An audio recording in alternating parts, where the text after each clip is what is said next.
Shalom. Mari kita bersama kembali membuka Alkitab kita di dalam kitab Yeremia pasal 17. Yeremia pasal 17 ayat yang kelima mulai.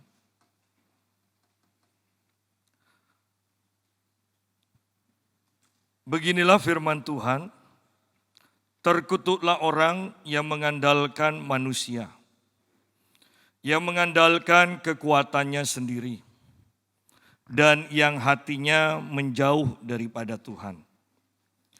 Ia akan seperti semak bulus di padang belantara. Ia tidak akan mengalami datangnya keadaan baik. Ia akan tinggal di tanah angus di padang gurun, di negeri padang asin yang tidak berpenduduk. Diberkatilah orang yang mengandalkan Tuhan, yang menaruh harapannya pada Tuhan. Ia akan seperti pohon yang ditanam di tepi air, yang merambatkan akarnya ke tepi batang air. Dan yang tidak mengalami datangnya panas terik, yang daunnya tetap hijau, yang tidak khawatir dalam tahun kering, dan yang tidak berhenti menghasilkan buah. Kita berhenti sampai sini dulu, nanti kita akan bahas sampai ayat 14. Di sini ada dua macam manusia, dua macam orang. Satu orang yang terkutuk dan satu orang yang diberkati Tuhan. Satu orang yang mengandalkan manusia, satu orang yang mengandalkan Tuhan. Dan hasilnya sungguh berbeda. Seringkali kita itu bertanya-tanya, mengapa ya aku mengalami ini terus-menerus secara beruntun? Apakah kita berani berpikir, jangan-jangan hidup kita terkutuk? Dan hal ini seringkali kemudian dibantah oleh kebanyakan orang Kristen. Tidak mungkinlah, kita kan sudah ditanggung segala kutuknya oleh Yesus. Ya. Tetapi kalau kita perhatikan dan mau jujur, kalau memang tidak terkutuk, kenapa pengalaman seperti ini terus-menerus terjadi dalam kehidupan kita? Bukankah Tuhan merancangkan yang baik? Bukankah Tuhan bekerja sama untuk mendatangkan yang baik? Bukankah Yesus datang untuk memberikan hidup dan hidup yang berkelimpahan? Bukankah Yesus akan menjadikan segala-galanya baik? Lalu kenapa ini terjadi? Ya. Nah, kita akan melihat di sini dua macam orang ini di sini. Ayat yang kelima. Beginilah firman Tuhan, terkutuklah orang yang mengandalkan manusia, yang mengandalkan kekuatannya sendiri, dan yang hatinya menjauh daripada Tuhan. Ada orang yang seperti ini, yaitu orang yang mengandalkan manusia, mengandalkan kekuatannya sendiri. Kalau di dalam Yeremia 9 ayat 23 dikatakan, janganlah orang bermegah karena kekayaannya, janganlah orang bermegah karena kekuatannya, ya. Tetapi hendaklah orang itu bermegah karena mengenal Tuhan. Jadi ada kembali dua macam orang. Ya. Tidak ada yang di tengah, ingat tidak ada posisi yang di tengah. Kalau kita bukan orang benar berarti kita orang berdosa. Kalau kita berpihak pada Tuhan berarti kita musuhnya iblis. Dan tidak ada yang di tengah. Kita mengatakan tidak, saya adalah orang yang tidak berpihak kemana-mana, saya netral. Ya. Tidak ada tempat netral karena yang disediakan hanya dua, yaitu neraka dan surga. Tidak ada yang tempat anget-anget kuku, tidak ada. Ya, tidak ada. Jadi kita harus menentukan pilihan kita di sini. Terkutuklah orang yang mengandalkan manusia, yang mengandalkan kekuatannya sendiri. Banyak orang mengakui dan bisa mengakui kalau kita mengandalkan diri sendiri. Banyak. Tetapi mengandalkan orang lain bagi orang yang rohani, hal ini seringkali dibantah. Padahal seringkali ini tanpa sadar, ini yang terjadi dalam kehidupan kita. Bahkan banyak pendeta tanpa sadar itu mengandalkan orang lain. Ketahuannya bagaimana? Ketika jemaat yang kaya pindah gereja, maka sepertinya pendeta itu langsung putus asa. Begitu sedihnya.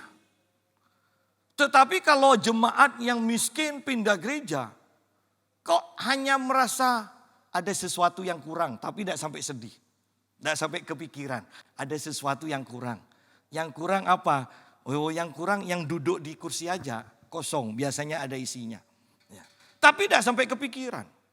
Nah, kelihatannya wajar kan? Wajar. Tetapi sebenarnya di sini kita melihat bahwa tanpa sadar pendeta tersebut mengandalkan orang lain. Apalagi kita yang hidup di Indonesia, mengerti kan?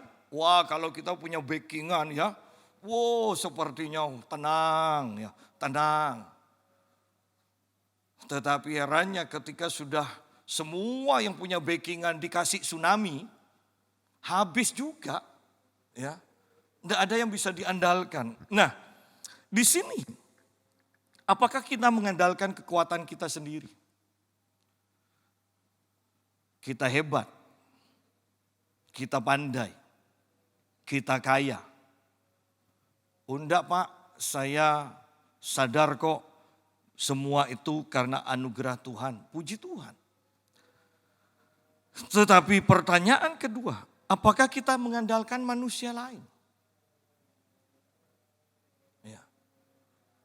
Bayangkan kalau seseorang yang biasa menolong kita, biasa mendukung kita, bahkan mungkin biasa memberi kita uang. Dan kemudian orang itu tidak mendukung kita lagi. Tidak memberikan sokongan dana lagi. Bagaimana? Nah, dua hal ini perhatikan di sini bahwa mengandalkan kekuatan sendiri dan mengandalkan orang lain akan secara otomatis menjauhkan hati kita daripada Tuhan. Atau sebaliknya, ketika kita menjauhkan diri dari Tuhan, maka kita akan mengandalkan kekuatan kita sendiri atau mengandalkan orang lain. Kalau ini terjadi, maka kembali saya kepada Yeremia pasal yang ke-9. Firman Tuhan mengatakan ayat 23, beginilah firman Tuhan, janganlah orang bijaksana bermegah karena kebijaksanaannya. Janganlah orang kuat bermegah karena kekuatannya. Janganlah orang kaya bermegah karena kekayaannya. Karena semuanya pada akhirnya akan lenyap. Orang yang akan bertahan hanyalah orang yang bermegah karena yang berikut dikatakan bahwa ia memahami dan mengenal aku. Dan memahami Tuhan itu tidak mudah. Perlu setiap waktu, setiap hari terus-menerus belajar. Sampai-sampai Paulus di dalam kitab Efesus berkata begini, berdoa. Aku berdoa supaya kamu memahami betapa panjangnya, betapa lebarnya, betapa dalamnya, betapa tingginya kasih Kristus. dan mengenal kasih itu. Ya. Lihat di sini. Kembali tanpa bosan saya mengatakan, kalau sudah sampai dalam taraf berdoa, maka itu berarti berhubungan dengan sesuatu yang tidak bisa dikerjakan dengan kekuatan sendiri. Sehingga kita itu sampai berdoa. Paulus sadar bahwa tanpa didukung doa, jemaat di Efesus tidak akan mengenal Tuhan secara benar dan dalam segala kepenuhannya.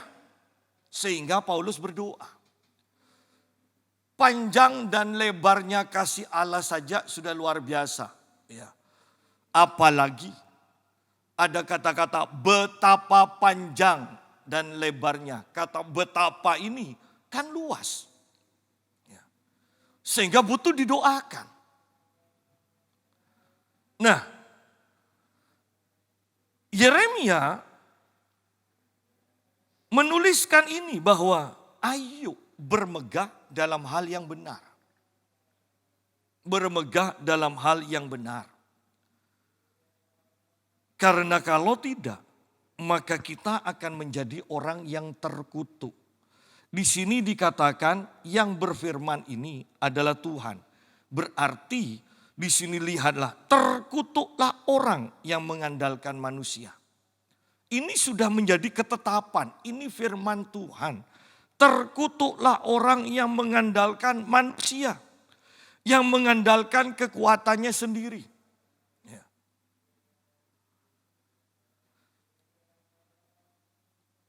Bahkan Elia pun, kalau lihat cara kerja Tuhan, bukankah luar biasa? Dia dicukupi bukan oleh orang kaya. Dia dicukupi, ya tanda kutip. Walaupun di balik itu adalah Tuhan. Oleh seorang janda yang miskin. Ya. Berarti sebenarnya Elia tidak bisa mengandalkan janda ini. Bayangkan 3.000 orang laki-laki. Akhirnya dicukupi, ya, oleh 5 roti 2 ikan dari seorang anak kecil. Mereka bisa hidup, tetapi pelajarannya adalah jangan mengandalkan manusia. Kan tidak mungkin kan orang-orang dewasa itu mengandalkan anak kecil. Pelajarannya di sini ini loh, bahwa engkau bisa hidup tanpa mengandalkan manusia. Engkau bisa hidup hanya karena Tuhan. Dan cara Tuhan akan membawa engkau masuk dalam kerendahan hati. Bayangkan kita dihidupi oleh roti, ya, dan ikan dari anak kecil. Bayangkan kita dihidupi oleh seorang janda yang miskin. Ya. Bukankah itu menuntut kerendahan hati kita? Tetapi lebih daripada itu, bahwa kita hidup karena Tuhan dan cara Tuhan tidak bisa ditebak. Tetapi kalau kita sudah mengandalkan seseorang, maka kita tahu bahwa orang tersebut bisa mencukupi kita, memberkati kita. Maka di sini membawa kita kepada dosa, yaitu mengandalkan manusia lain. Padahal keinginan Tuhan, kerinduan Tuhan adalah sungguh-sungguh kita semua mengandalkan Tuhan. Ya. Banyak orang yang kelihatannya aman-aman saja. Ya, tetapi percayalah, setiap orang akan diuji oleh Tuhan. Baru pada waktu itu semuanya akan sadar. Ya. Puji Tuhan kalau kesadaran itu tidak terlambat.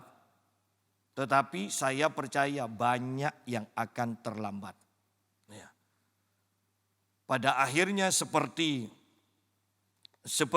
firman tahun baru, bahwa banyak orang jatuh, banyak orang kelelahan, banyak orang stres. Mereka mencari firman tetapi tidak dapat. Karena selagi firman diberikan, mereka menganggap remeh. Masih ada waktu. masih ada waktu. Ketika masalah datang dan mereka tahu hanya firman yang bisa menyelesaikan. Ternyata mereka tidak bisa mendapatkan firman. Dan mereka hancur. Nah, kembali di sini. Sungguh firman ini kita harus perhatikan dengan seksama. Jangan sampai hati kita menjauh daripada Tuhan. Jangan menjauh daripada Tuhan. Karena ketika kita menjauh daripada Tuhan, maka kita akan mengandalkan manusia. Ketika kita mengandalkan manusia, secara otomatis hati kita juga akan menjauh dari Tuhan. Ya. Nah, ayat yang ke-6. Ia akan seperti semak bulus di padang belantara. Perhatikan. Orangnya, orang yang mengandalkan manusia, mengandalkan kekuatannya sendiri, dan hatinya menjauh dari Tuhan, atau sederhananya, orang yang terkutuk ini diibaratkan seperti semak bulus di padang belantara. Ada dua hal yang harus kita perhatikan di sini. Ini adalah pribadinya atau bendanya, yang kedua adalah tempatnya. Ya. Perhatikan semak bulus, bendanya atau pribadi orang itu. Yang kedua adalah padang belantara. Bayangkan orang yang menjauh hatinya dari Tuhan, dirinya sendiri itu sudah tidak memungkinkan untuk berbuah. Karena di sini diibaratkan dia itu seperti semak bulus. Berarti sudah dirinya sendiri sudah tidak mungkin bisa berbuah. Kemudian yang kedua, tempatnya di padang gurun lagi. Sudah sama sekali tidak ada kemungkinan. Sayangnya banyak orang tidak pernah berpikir akan hal ini. Tidak, aku sehat. Siapa yang yakin bahwa kita akan terus sehat sampai mati? Siapa? Enggak, aku punya tabungan deposito yang banyak, investasiku banyak. Siapa yang bisa menjamin ekonomi akan terus stabil sampai kita mati? Ya. Hanya Tuhan yang tidak pernah berubah dan tidak akan berubah. Ingat itu. Hanya Tuhan saja. Nah, di sini betapa mengerikan kalau kita perhatikan di sini. Ternyata orang yang menjauh dari Tuhan itu diibaratkan seperti tanaman semak bulus, semak. Tidak ada gunanya. Ya. Tidak ada gunanya. Pak Yusa, tapi kan orang itu baik loh. Suka menderma, suka apa, suka menolong. Kembali kepada ibadah tadi pagi. Banyak orang terjebak dengan selalu yang dinilai adalah apakah ini perbuatan baik atau perbuatan jahat. Padahal yang dimakan Adam, yang dibenci Tuhan adalah pohon pengetahuan yang baik dan yang jahat. Bukan kebetulan kan ukuran kita juga sekarang karena orang-orang di seluruh dunia adalah keturunan Adam dan Hawa yang sudah makan pengetahuan baik dan jahat, maka yang menjadi ukuran mereka semua secara umum adalah apakah baik, apakah jahat. Itu aja. Tetapi yang menjadi ukuran Tuhan adalah kehidupan. Ingat. Sehingga pertanyaannya, apakah dalam pekerjaan itu ada pengurapan Allah di dalamnya? Apakah di dalam pekerjaan itu ada Roh Kudus di dalamnya? Segala sesuatu yang tidak digerakkan dan dipimpin oleh Roh Kudus di bawah pengurapan Tuhan, ingat, tidak pernah dinilai oleh Tuhan. Ya, ini yang harus kita perhatikan. Kembali kepada pembahasan kita, bahwa orang yang mengandalkan manusia, mengandalkan kekuatannya sendiri, yang hatinya jauh dari Tuhan, menjauh, hatinya menjauh daripada Tuhan, berarti pernah dekat dong. Ya. Di sini ada kata menjauh, berarti pernah dekat. Bahwa kebiasaan bergaul dan kemudian mengandalkan orang lain selain Tuhan, itu terjadi tanpa disadari loh. Ya. Ini yang istilahnya digeser. Ya. Mengandalkan kekuatan sendiri, ini pun bisa terjadi seiring dengan waktu. Karena kita sudah ahli, kemudian kita tidak mengandalkan Tuhan, melainkan mengandalkan kekuatan sendiri. Ia akan seperti semak bulus di padang belantara. Pribadinya, orang tersebut diibaratkan semak bulus dan tempatnya di padang belantara. Ia tidak akan mengalami datangnya keadaan baik. Mungkin orang-orang mengatakan, Pak, tapi kan coba lihat keadaannya kan semakin baik.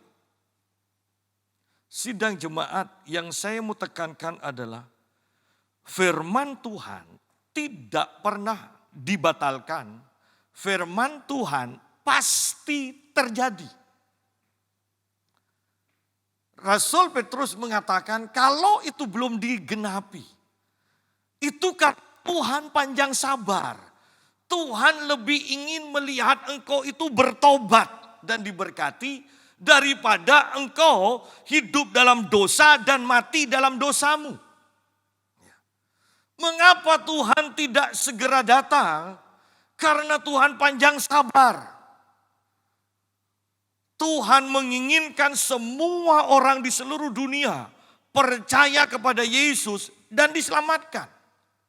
Sehingga dia menunda kedatangannya. Oleh karena itu, kalau sekarang orang-orang yang menjauh dari Tuhan belum mengalami penghukuman, ingat kita yang memperhatikannya, jangan sampai salah mengambil kesimpulan. Ingat Mazmur 73, ketika pemazmur berkata, aku heran ya, orang yang berbuat jahat kok berhasil, semakin berhasil, semakin makmur, tidak pernah sakit, pesta terus. Sedangkan aku yang hidup benar di hadapan Allah, kok sepertinya semakin terpuruk, semakin terpuruk. Aku heran dikatakan. Ini dengan bahasa saya sendiri supaya bisa dimengerti. Tetapi ketika aku berdoa, ketika aku masuk ke dalam hadirat Tuhan, Tuhan memperlihatkan kepadaku bahwa sebenarnya keadaan orang-orang berdosa yang kelihatannya semakin berhasil, semuanya baik-baik saja.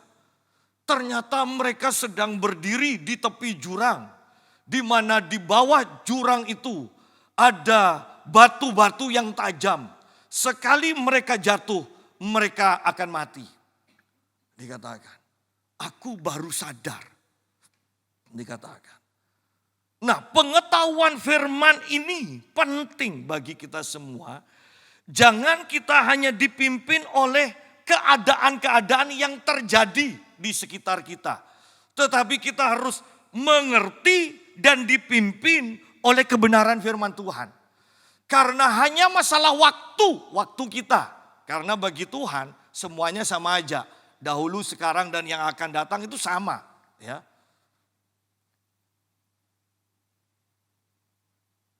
Tetapi bagi kita bisa berpikir, hanya masalah waktu firman ini pasti digenapi.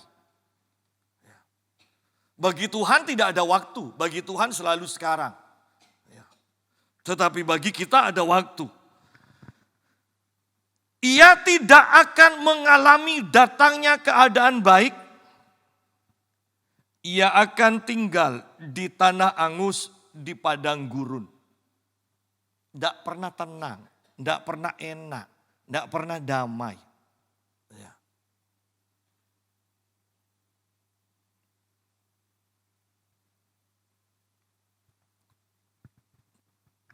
Bahkan dikatakan tinggal di negeri padang asin yang tidak berpenduduk.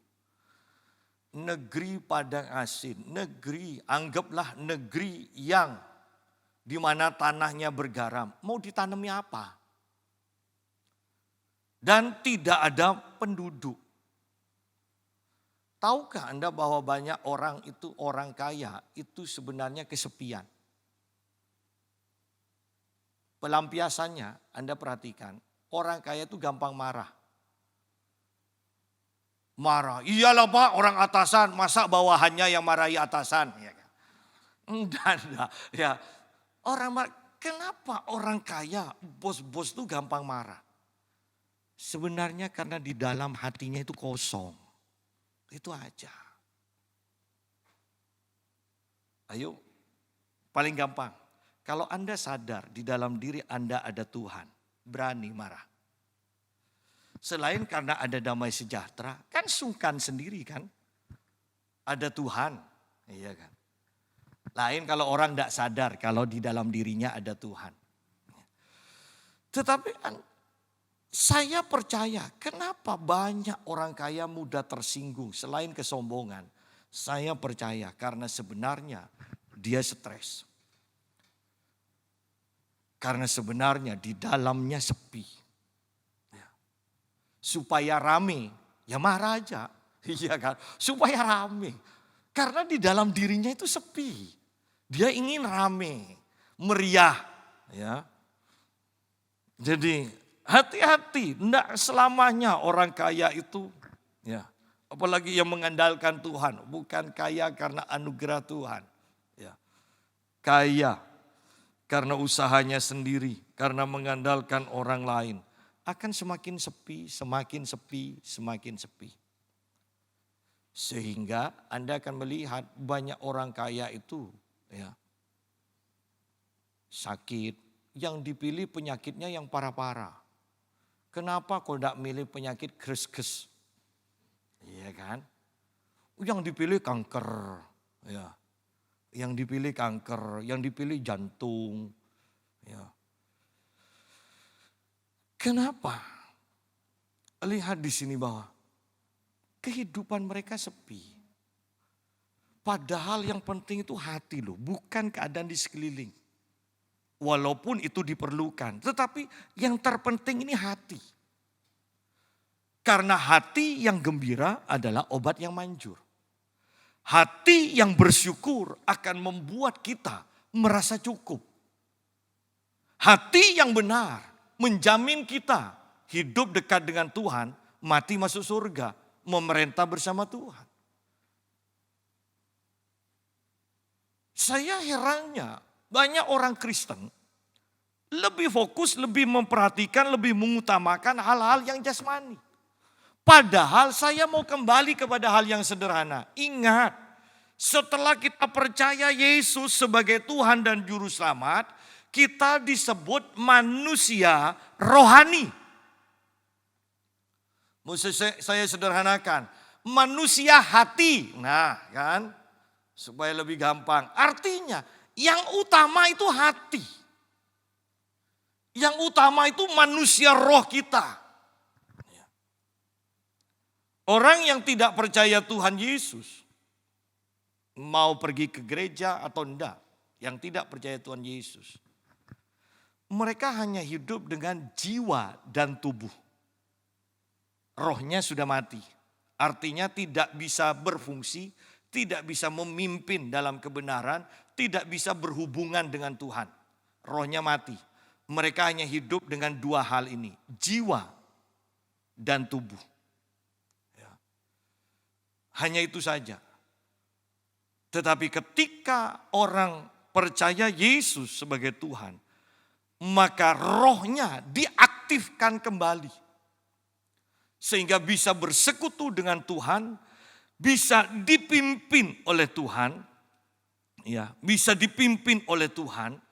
Kita akan tahu dengan jelas ketika kita melangkah dalam hal yang salah, karena roh kita itu aktif. Tetapi orang yang tidak percaya Yesus hanya mengandalkan jiwa dan tubuh. Sehingga yang namanya jiwa, ada emosi yang tidak tentu. tergantung keadaan. Ya. Bahkan keadaan baik pun bisa membuat jiwa ini akan tidak stabil. Ingat, sehingga betapa mengerikan sebenarnya orang-orang yang tidak hidup di dalam lahir baru. Sangat mengerikan. Mereka tidak akan stabil. Ya. Nah, kembali kepada pembahasan kita di sini. Ayat yang ke-7. Diberkatilah orang yang mengandalkan Tuhan. Yang menaruh harapannya pada Tuhan. Ya, punya pengharapan disampaikan kepada Tuhan. Punya pengharapan mengandalkan Tuhan. Ayolah Tuhan, kabulkan. Ya kan? Kita sudah bahas ini, ya. Doa Bapa kami mengajarkan, berikanlah kami makanan pada hari ini yang secukupnya. Mengandalkan Tuhan dalam hal yang kecil pun mengandalkan Tuhan. Ya. Dan setiap hari mengandalkan Tuhan. Diberkatilah orang yang mengandalkan Tuhan, yang menaruh harapannya pada Tuhan.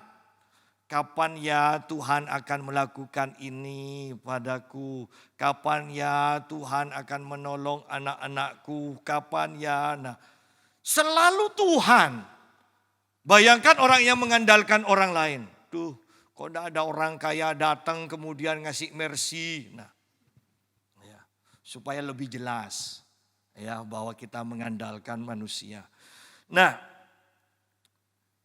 lihat di sini bahwa orang yang menaruh harapannya pada Tuhan itu diberkati.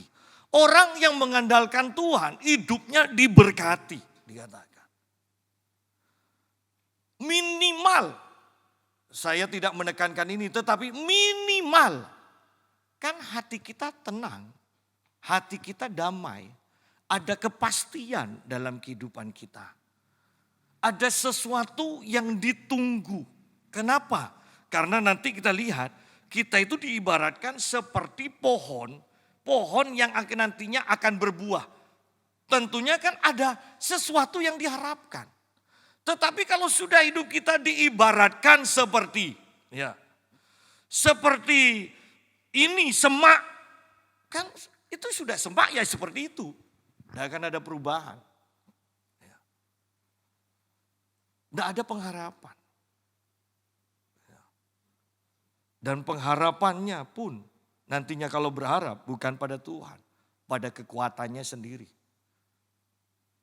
Banyak konglomerat kan, ingin investasi ini, ingin buat ini dengan kekuatannya sendiri. Mereka tidak pernah berpikir, kira-kira ini adalah kehendak Tuhan atau bukannya. Nah, kemudian herannya itu orang konglomerat ini seperti ini. Kalau usaha yang dibuka ya kan sudah kaya, kemudian buka usaha. Kemudian berhasil. Tidak pernah senang. Coba lihat orang miskin, dapat sesuatu sedikit aja. Wah, rasa senangnya kan luar biasa. Tapi herannya ketika dapat untung tidak kelihatan senangnya karena memang bisa dikatakan tidak senang. Tidak ada sesuatu yang berubah. Kan yang dimakan tetap satu piring kan? Ya. Kamarnya walaupun rumahnya besar, kamarnya 20, saya percaya yang dipakai hanya satu. Tidak mungkin yang 19, masa jejer 7, kamar hari Senin, kamar hari Selasa, kamar hari Rabu, kan tidak mungkin. Ya. Itu kalau ketahuan pemerintah tidurnya seperti itu ditangkap. Masukkan ke rumah sakit jiwa. Ya. Nah, herannya orang yang kaya, perhatikan di sini bahwa ketika rugi, padahal tidak sampai miskin loh. Ketika rugi, kok sedih? Nah, Anda lihat, di sini kan berarti sebenarnya kehidupan kita kemudian tanpa mengandalkan Tuhan. Kehidupan kita itu menjadi aneh. Menjadi aneh. Kalau Anda lihat pemazmur, ayo kalau kita bersuka cita, ayo nyanyi. Kalau kita bersuka cita, ayo nari. Nah, ekspresinya itu kan benar. Kalau sampai dapat untung, alah biasa. Ya, enggak mungkin kan. Kita punya perusahaan 2, makannya 2 piring. Punya perusahaan 3, makannya kemudian 3 piring. Kan enggak mungkin. Ya. Enggak stabil nantinya. Oleh karena itu, hati-hati apalagi sekarang zaman akhir. Di sini kembali pembahasan kita. Bahwa orang yang diberkati, orang yang mengandalkan Tuhan diberkati. Diibaratkan seperti pohon. Bukan semak, pohon. Berarti akan berdaun, akan berbuah. Ya, seperti pohon berarti ada pengharapan, perubahan ke arah yang lebih baik. Yang ditanam di tepi air, tempatnya beda juga. Tempatnya beda juga. Bahkan ingat, pemazmur mengatakan, ya, yuk kita baca sebentar aja. Mazmur pasal yang pertama.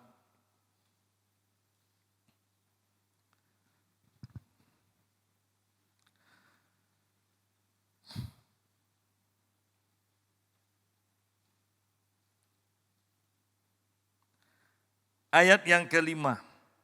Sebab itu orang fasik tidak akan tahan dalam penghakiman. Begitu pula orang berdosa tidak akan tahan dalam perkumpulan orang benar. Coba ayat yang pertama. Berbahagialah orang yang tidak berjalan menurut nasihat orang fasik. Yang tidak berdiri di jalan orang benar. Dan yang tidak duduk dalam kumpulan pencemooh. Lihat di sini bahwa semuanya itu ada tempatnya. Orang benar akan kumpul dengan orang benar. Orang fasik akan kumpul dengan orang fasik. Kalau orang fasik kumpul dengan orang benar, tidak akan tahan. Omongannya itu tidak akan ada yang meresponinya. Iya kan? Orang fasik cara ngomongnya beda dengan cara ngomong orang benar. Orang benar kumpul sama orang fasik. Orang fasik katakan, aduh kok membosankan ini. Tidak gaul sama sekali. Ya. Artinya bahwa memang keduanya ini semakin kita kudus, kita akan semakin terpisah dengan orang fasik. Semakin kita fasik, kita akan semakin terpisah dengan orang kudus. Kalau kita coba masuk ke salah satunya, di dalam kitab Korintus dikatakan, ingat, orang baik, orang benar, pergaulan yang buruk merusakkan kebiasaanmu yang sudah baik loh. Ya. Artinya kita lihat di sini bahwa masing-masing ada tempatnya memang. Karena itu nanti pada akhirnya kan dikumpulkan. Yang percaya Yesus mengandalkan Tuhan ditempatkan di surga. Kemudian yang orang fasik, orang berdosa ditempatkan di neraka. Sudah ada tempatnya. Dan tidak mungkin salah. Ya. Kalau salah tempat itu hanya di film. Kalau Tuhan tidak mungkin salah. Untungnya kita nyembah Tuhan, bukan dewa. Kalau dewa kadang salah nyabut. Ya. Salah nempatkan. Nanti dipindah lagi kalau dewanya sempat. Nah, kembali kepada ayat yang ke-8. Ia akan seperti pohon yang ditanam di tepi air. Yang merambatkan akar-akarnya ke tepi batang air. Orang benar itu seperti pohon, dikatakan, yang ditanam di tepi air. Tetapi saya tertarik dengan ayat ini. Yang merambatkan akar-akarnya ke tepi batang air. Bahwa Anda ingat firman Tuhan yang mengatakan, mendekatlah kepadaku maka aku akan mendekat kepadamu. Bahwa setelah kita dibenarkan Tuhan, percaya Yesus, maka inisiatif untuk mendekat itu adalah kita. Ketika kita berdosa, kita tidak ingin mendekat pada Tuhan. Tuhan yang cari kita. Ya. Yesus diutus untuk mencari domba-domba yang terhilang dan tersesat. Tuhan mencari kita. Tetapi ketika kita sudah menjadi orang benar, ingat bahwa kita yang harus haus akan Tuhan. Haus akan air kehidupan itu.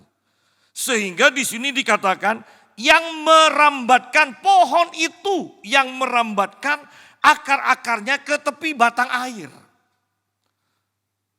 Kita yang harus mendekat kepada Tuhan. Kita yang harus mendapatkan kehidupan, kekuatan baru dari hadirat Tuhan.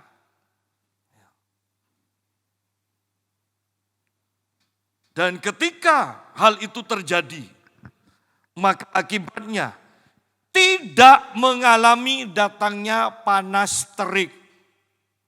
Ya, bagaimana pohon tidak mengalami datangnya panas terik? Bukankah ini berbicara hal yang supranatural? Bahwa ketika kita mendekat pada Tuhan, maka kita tinggal di dalam hadirat Tuhan. Apa yang orang lain harus alami, bisa jadi kita tidak perlu mengalami. Ya. Kan kalau masa resesi ekonomi semuanya akan, ya kan?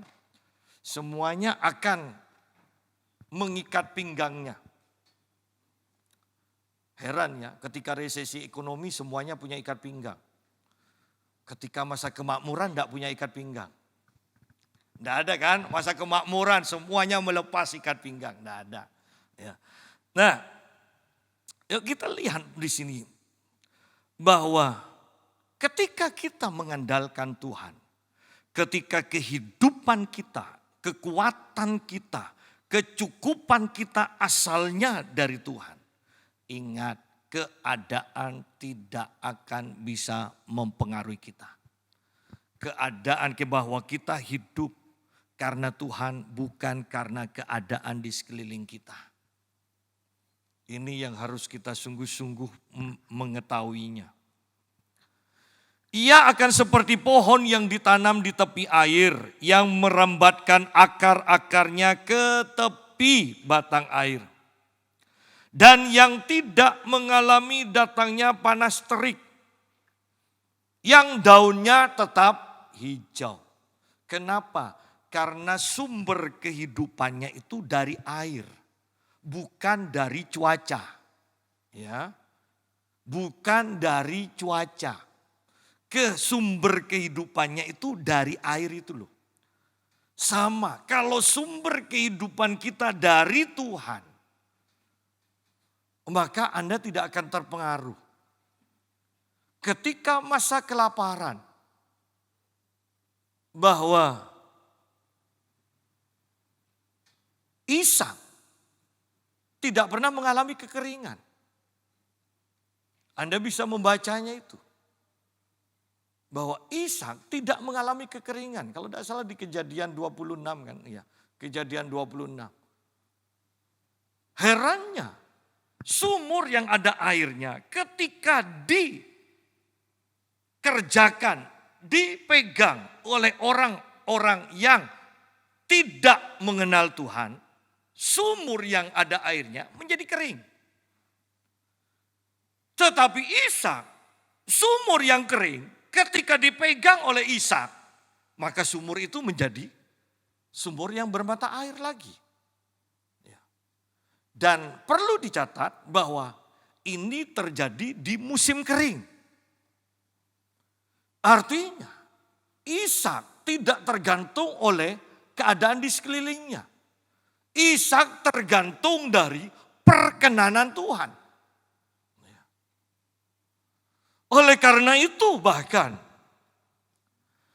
ketika COVID melanda, kita dikatakan, wah GPPS nekat, Pak Yusa pendetanya itu nekat.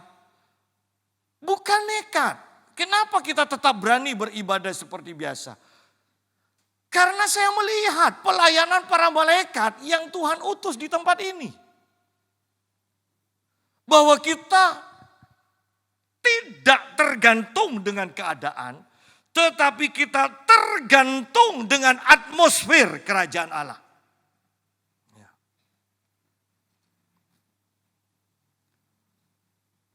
Yang merambatkan akar-akarnya ke tepi batang air. Perhatikan, yang daunnya tetap hijau. Yang tidak khawatir dalam tahun kering. Dan yang tidak berhenti menghasilkan buah. Perhatikan urutannya ini. Ada kata setelah daunnya tetap hijau. Dikatakan tidak khawatir. Hanya orang yang sungguh-sungguh mengandalkan Tuhan dan mengenal Tuhan dengan benar yang tidak akan khawatir. Ya. Sidang jemaat. Semua orang ketika akan mengalami kematian, mereka sebenarnya walaupun diam menghibur diri.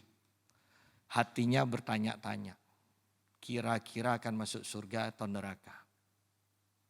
Orang Kristen yang tidak mengenal Bapa di surga di dalam Tuhan Yesus Kristus sungguh-sungguh tetap akan bertanya-tanya, dan saya sudah tes ketika saya di berbagai tempat bertanya di gereja, siapa yang yakin kalau malam ini mati akan masuk surga? Ternyata yang angkat tangan itu hanya sedikit. Berarti kan mereka tidak kenal Tuhan dengan benar. Mereka tidak mengandalkan Tuhan. Tetapi perhatikan di sini di dalam kitab Yeremia. Apapun yang terjadi, orang yang mengandalkan Tuhan tidak khawatir. Kenapa? Karena mengenal Tuhan. Karena mengenal hati Tuhan, mengenal rencana Tuhan, mengenal apa yang akan Tuhan kerjakan buat dirinya. Sehingga tidak khawatir. Yang tidak khawatir. Kalau dalam tahun kelimpahan tidak khawatir wajar. Tetapi lihat di sini. Sekalipun ditempatkan di tahun kering, waktu tahun kering, tidak khawatir. Nah, ini baru iman. Baru orang yang mengandalkan Tuhan sungguh-sungguh. Ya. Yang tidak khawatir bukan dalam tahun kelimpahan, tetapi yang tidak khawatir dalam tahun kering. Bukankah orang yang sungguh-sungguh mengandalkan Tuhan itu sukar untuk dipahami oleh orang-orang kebanyakan? Seharusnya kan khawatir, bahkan kemudian ditambahkan, wajar dong khawatir. Kalau tidak khawatir, saya tidak percaya kamu tidak khawatir. Loh, berarti kita kan tidak dipahami kan oleh orang-orang dunia. Iya, karena orang dunia hanya hidup dengan dua bagiannya, yaitu jiwa dan tubuhnya. Tetapi kita hidup berdasarkan roh, jiwa, dan tubuh. Ketika jiwa kita itu sungguh-sungguh tunduk kepada roh kita, maka secara otomatis tubuh akan mengikuti juga. Tetapi kalau jiwa tidak tunduk kepada roh, maka tubuh juga hanya akan mengikuti jiwa. Ya. Oleh karena itu mari kita sungguh-sungguh belajar sebagai orang Kristen.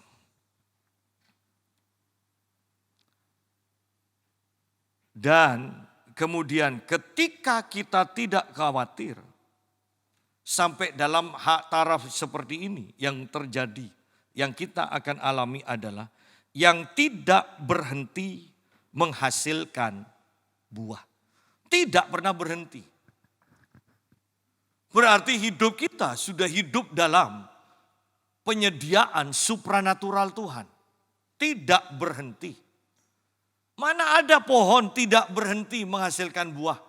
Minimal istirahat 4 bulan. Ya kan? Tapi ini kan dikatakan tidak berhenti.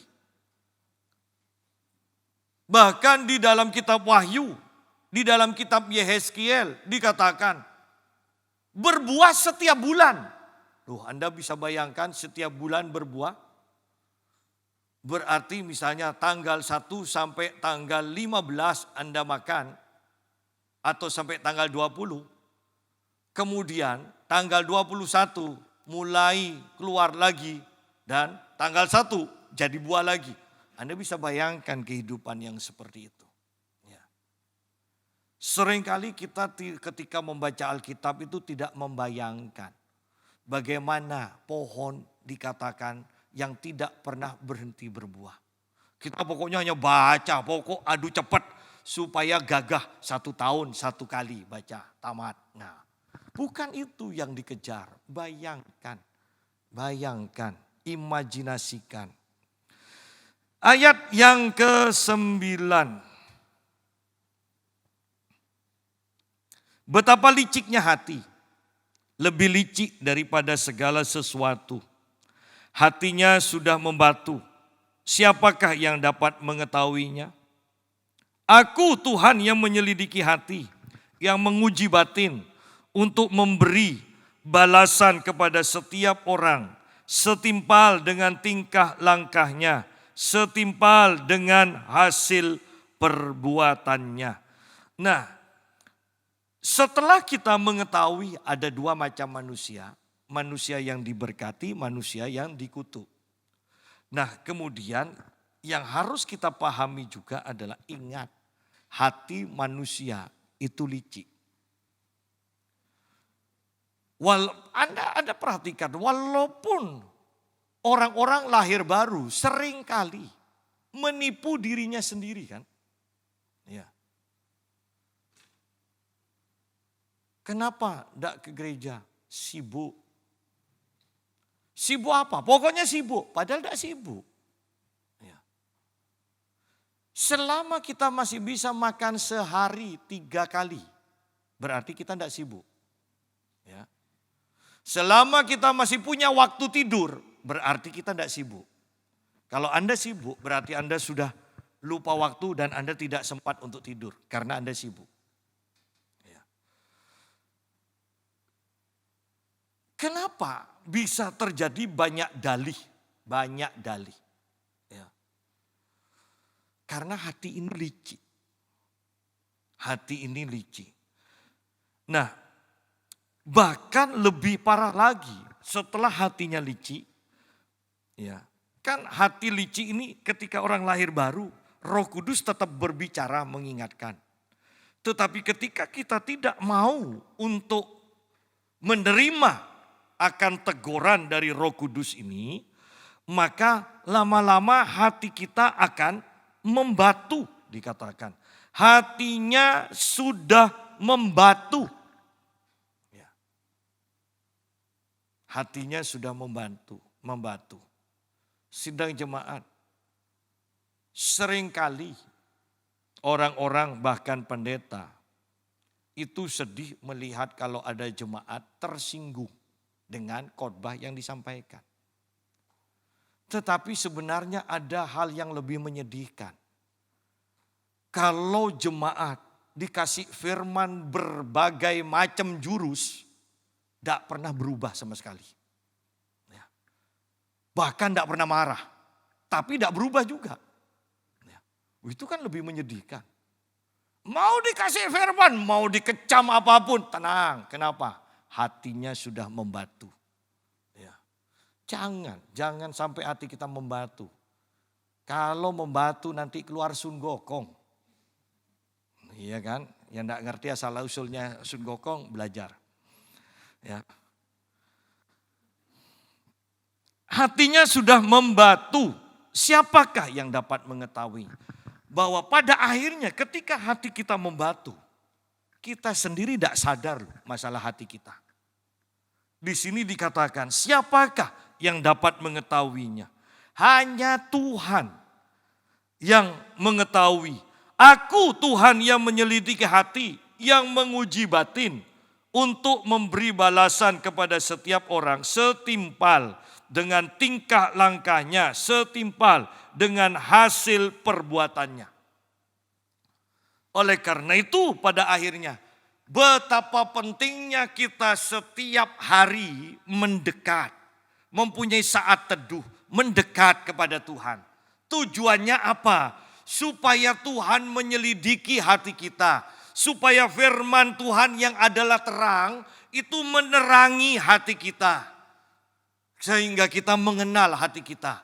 Ketika kita sudah diberitahu ini loh hatimu, maka kita kemudian mengatakan, Tuhan aku tidak mampu Tuhan, tolong Tuhan. Tuhan yang benahi. Ya. Tuhan yang menyelidiki hati dikatakan, yang menguji batin. Sehingga kalau kita licik, kalau hati kita sudah membatu, hanya Tuhan saja yang tahu. Dan ketika kita memberikan hati kita pada Tuhan, Tuhan akan berkarya. Mengubahkan, melembutkan hati kita kembali. Dan ketika hati kita sudah dibenahi, maka kita akan menjadi orang yang diberkati Tuhan. Kenapa? Karena kita bisa mengandalkan Tuhan sekarang. Sidang jemaat, mari selidiki hati kita. Kita sedang masuk ke dalam tahun-tahun yang tidak menentu. Ya. Saya bahkan mengatakan, ini cuaca aneh. Ya, setelah malam tahun baru ngasih banjir, sama sekali tidak ada hujan. Yang kita takutkan kan hujannya nanti dijadikan satu. Tanggal 1 sampai tanggal 8 dijadikan hujan, dari tanggal 1 sampai tanggal 8 dijadikan satu. Itu Anda akan mendengar orang yang tidak pernah banjir akan kebanjiran. Iya kan, kalau hujan dijadikan satu. Ya. Artinya bahwa tahun-tahun ini kita sungguh harus mengandalkan Tuhan. Ayo bertobat. Yang main-main, yang belum sungguh-sungguh, ayo andalkan Tuhan. Karena kita harus bisa masuk ke dalam hadirat Tuhan. Di mana hadirat Tuhan saja yang membuat semuanya stabil. Semuanya stabil. Keadaan di sekeliling kita, cuaca di sekeliling kita, iklim di sekeliling kita tidak stabil. Hanya hadirat Tuhan saja yang stabil. Ketika kau hidup di dalam hadirat Tuhan, aliran sungai kehidupan itu akan terus mengalir dalam kehidupan kita. Saya cukupkan sampai di ayat 10. Nanti di lain waktu kita akan lanjutkan ayat 11 dan seterusnya. Mari kita berdoa.